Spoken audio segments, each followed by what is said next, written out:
नमस्कार। जब हम इतिहास के बारे में सोचते हैं तो दिमाग में क्या आता है? ज्यादातर तारीखें, है ना? लेकिन क्या कभी ऐसा सोचा है कि कोई एक ही तारीख, कैलेंडर का सिर्फ एक दिन, अपने आप में एक पूरे देश की कहानी बयां कर सकता है?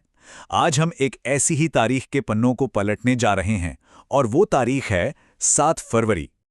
तो सवाल यही है कि 7 फरवरी, क्या ये बस कैलेंडर की एक और तारीख है, या फिर ये एक ऐसी खिड़की है जिससे हम भारत के पूरे उतार चढ़ाव भरे सफर को झांक कर देख सकते हैं? चलिए पता लगाते हैं। देखते हैं कि इस एक दिन में इतिहास की कितनी परतें छिपी हुई हैं।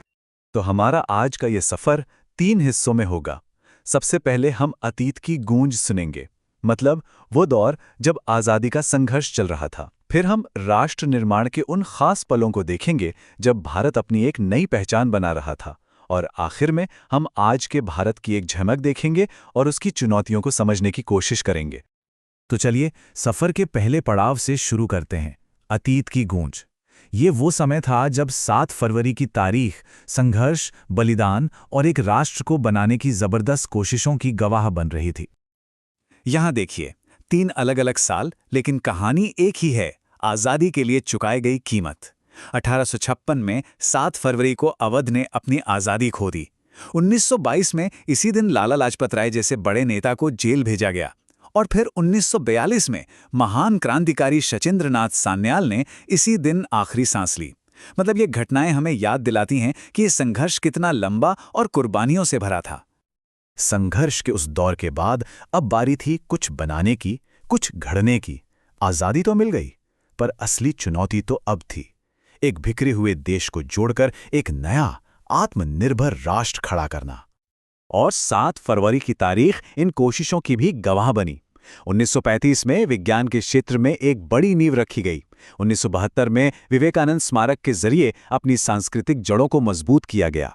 1983 में अपनी खुद की न्यूज एजेंसी बनी। और 1992, ये तो बहुत बड़ा दिन था, जब भारत में बनी पहली पनडुब्बी INS शाल्की नौसेना में शामिल हुई। ये सिर्फ घटनाएं नहीं थीं, ये आत्मनिर्भर भारत की नींव के पत्थर थे। और इसी आत्मनिर्भरता का सबसे बड़ा सबूत थी INS शाल्की। जरा सोचिए, 1856 में इसी 7 फरवरी के आसपास जिस देश ने अपनी राजनीतिक आज़ादी खोई थी, ठीक वही देश 1992 में अपनी तकनीकी आज़ादी का ऐलान कर रहा था। ये सिर्फ एक पनडुब्बी नहीं थी, ये एक नए आत्मविश्वास का, एक नए भारत का प्रतीक थी। लेकिन देखिए, एक देश को बनाने का काम कभी खत्म नहीं होता, यह हमेशा चलता रहता है। तो अब हम आते हैं आधुनिक भारत की तरफ, जहां चुनौतियां बदल चुकी हैं। अब सवाल सिर्फ देश बनाने या बचाने का नहीं, बल्कि संतुलन और न्याय का है। साल 2010, 7 फरवरी की तारीख एक बिल्कुल नए तरह के संघर्ष को देख रही थी। और इस पूरे संघर्ष के केंद्र में थी बस एक छोटी सी संख्या, 4%। लेकिन ये 4% आखिर था क्या, जिसने इतनी बड़ी कानूनी और सामाजिक बहस छेड़ दी? ये 4% दरअसल मुस्लिम समुदाय के कुछ समूहों के लिए आरक्षण का प्रावधान था, जिसे 2010 में 7 फरवरी को आंध्र प्रदेश हाईकोर्ट ने रद्द कर दिया। ये फैसला हमें दिखाता है कि आधुनिक भारत आज बराबरी के अधिकार और सामाजिक न्याय की नीतियों के बीच संतुलन बनाने जैसे कितने मुश्किल और संवेदनशील सवालों से जूझ रहा है। तो आखिर में कहानी क्या बनती है? यही कि तारीख एक है 7 फरवरी, पर कहानियां हजार हैं। सोचिए, एक तरफ जहां अवध का विलय हो रहा था, वहीं कई सालों बाद ठीक इसी दिन 2010 में दिल्ली का अंतर्राष्ट्रीय पुस्तक मेला खत्म हो रहा था। राजनीति, संघर्ष, निर्माण, संस्कृति, इतिहास के कितने अलग अलग रंग एक ही दिन में सिमटे हुए हैं। ये टेबल हमारी पूरी यात्रा को एक नज़र में सामने रख देती है।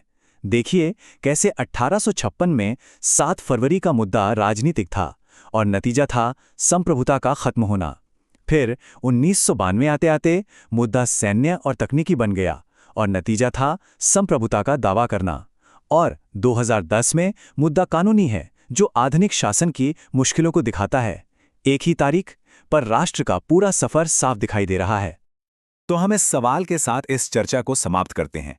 एक ही तारीख में कितने अलग अलग और कितने तरह के इतिहास छिपे हो सकते हैं? शायद हर तारीख अपने आप में एक कहानी है, बस हमें उसे पढ़ने की नज़र चाहिए। 7 फरवरी तो भारत की कहानी का सिर्फ एक पन्ना है। न जाने ऐसे कितने ही पन्ने हमारे कैलेंडर में बिखरे पड़े हैं, अपनी कहानी सुनाने का इंतजार कर रहे हैं।